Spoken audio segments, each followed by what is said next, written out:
নমস্কার বন্ধুরা, আমি Payel Chakraborty. Welcome to my channel nursing classes in Bengali.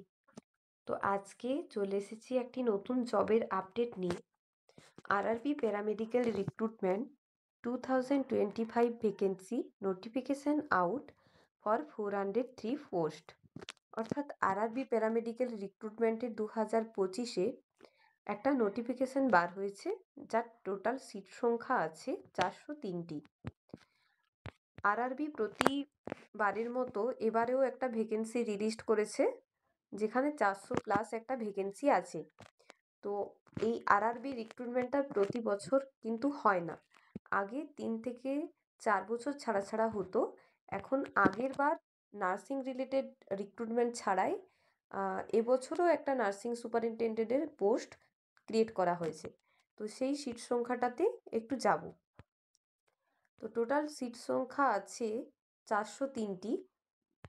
তার মধ্যে জেনারেল, ওবিসি, ইডাব্লিউএস ক্যান্ডিডেটদের জন্য 500 টাকা লাগবে ফর্ম ফিল আপের জন্য, আর এসসি, এসটি, পিডাব্লিউডি ক্যান্ডিডেটসদের জন্য 250 টাকা লাগবে ফর্ম ফিল আপের জন্য। RRB recruitment 2025 important dates. তো আরআরবির যে নোটিফিকেশানটা এসছে সেটা 17 তারিখ এসছে, 17/6/2025। আর এখনও পর্যন্ত কোনোরকম কোনো অনলাইন অ্যাপ্লাই করা হয়নি। খুব তাড়াতাড়ি জানানো হবে যে কবে থেকে ফর্ম ফিল আপটা তোমাদের স্টার্ট হবে।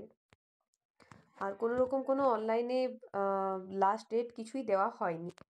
তো আরআরবি রিক্রুটমেন্টের জন্য মিনিমাম এজ লিমিট হচ্ছে 18 বছর, ম্যাক্সিমাম এজ লিমিট হচ্ছে 40 বছর। কোয়ালিফিকেশান এখনও পর্যন্ত জানানো হয়নি, খুব তাড়াতাড়ি জানানো হবে। আর স্যালারিও খুব তাড়াতাড়ি জানানো হবে।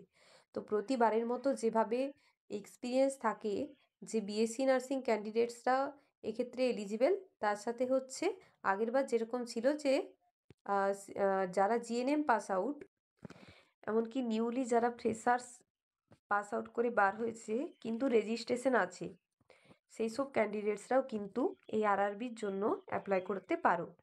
তো টোটাল সিট সংখ্যা আছে নার্সিং সুপারিনটেন্ডেন্টের জন্য 246টি, ডায়ালাইসিস টেকনিশিয়ানের জন্য 4টি, health and malaria inspector grade 3-র জন্য 33টি, ফার্মাসিস্টের জন্য 100, রেডিওগ্রাফার এক্স রে টেকনিশিয়ান 4টে, ইসিজি টেকনিশিয়ান 4টে, আর ল্যাব অ্যাসিস্ট্যান্ট গ্রেড 2 12টা। তো টোটাল পোস্ট সবে মিলে 403টি। তার মধ্যে নার্সিং সুপারিনটেন্ডেন্টের পোস্ট আছে 246টি। তো প্রতিবারের মতো এবারেও 200 রিক্রুটমেন্টটা হবে, কিন্তু অল্প সংখ্যক সিট থাকার জন্য একটু এই বছর একটু হিউজ কম্পিটিশানটা বাড়বে। কিন্তু আশা করি প্রতিবারের মতো এবারেও এক্সামের আগে কিছুটা সিট সংখ্যা আবার বাড়িয়ে দেওয়া হবে। যাই হোক, আজকের ভিডিও এই পর্যন্তই। ভিডিওটি ভালো লাগলে অবশ্যই লাইক এবং কমেন্ট করবেন। ধন্যবাদ।